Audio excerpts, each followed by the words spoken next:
Anorexic is a way of shrinking to the size that you feel that you're worth.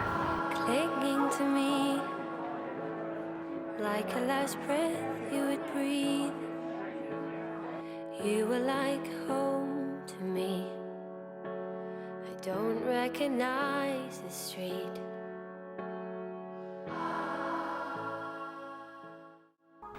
Anorexia nervosa is a very serious psychological and medical condition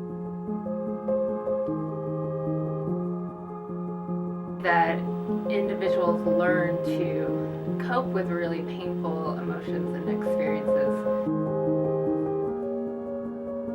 Having such a negative view of oneself and being so harshly mean to oneself.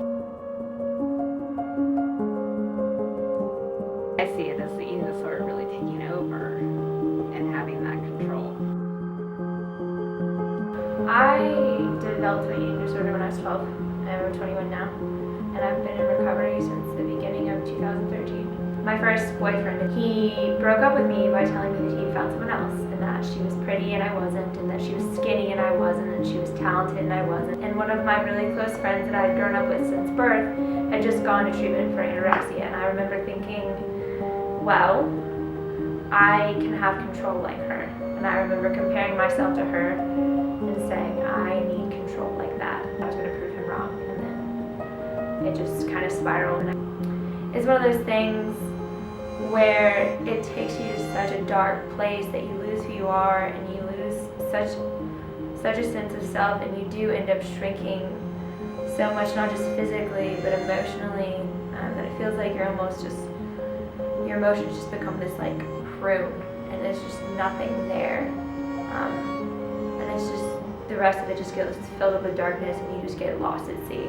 I went to 4 different treatment programs, one as soon as I turned 13, and there was none of those worked except for my 4th one, when I got to make the decision to get in recovery by myself. And it took me about 2 months to realize that it was my decision, and I was either going to die there or I was going to make the decision to start living again. And I made the decision to start getting healthier.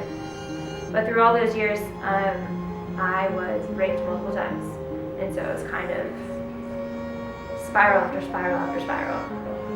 And I had multiple counselors telling me that it was not rape, or it was my fault. And so when you're going and telling someone that, and they're supposed to be helping you with eating disorders, it kind of just, you take the blame on yourself, and it just helps push the eating disorder to become even worse. I finally found a counselor, I want to say about 3 years ago, that was really just kind of like, okay, yeah, this is what we have to work with, and this is what happened, and this is what you know happened to you, and I'm tired of your other counselors telling you it didn't. And it was finally, we started working through it. It was the last time that I got raped. It was 2 years ago. I remember just sobbing and being so tired of living in this eating disorder and living in this cycle of being abused and abusing myself and abusing my body. And I was just like, if I made that choice to be in recovery in that program, and then I just let myself go and let myself be in this cycle, why am I living? Like, this doesn't make sense, but I know I want to live.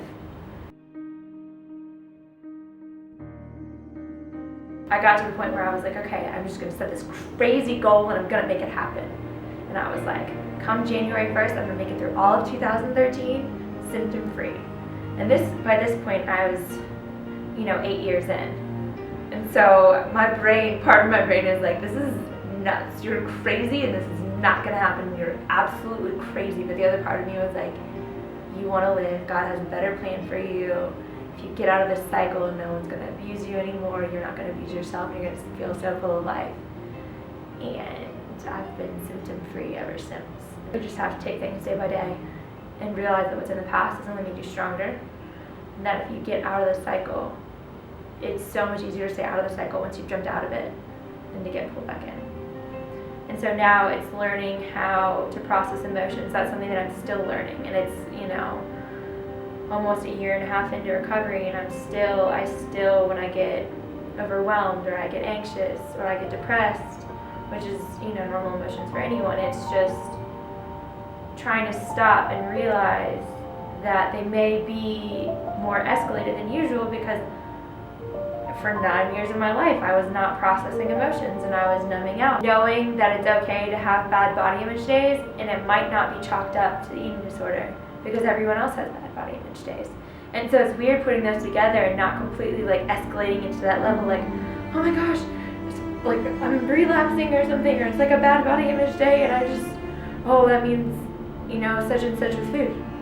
No, it means I'm a normal, you know, 20-some-year-old girl.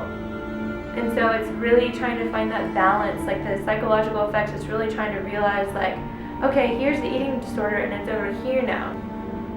Because everyone's gonna have slip-ups, or everyone's gonna, you know, their brain is always gonna go eventually, like on really hard days, gonna be pulled more towards that area than, you know, the healthy area. And it's really nice to sometimes just open it and be like, that's not where I ever want to be again.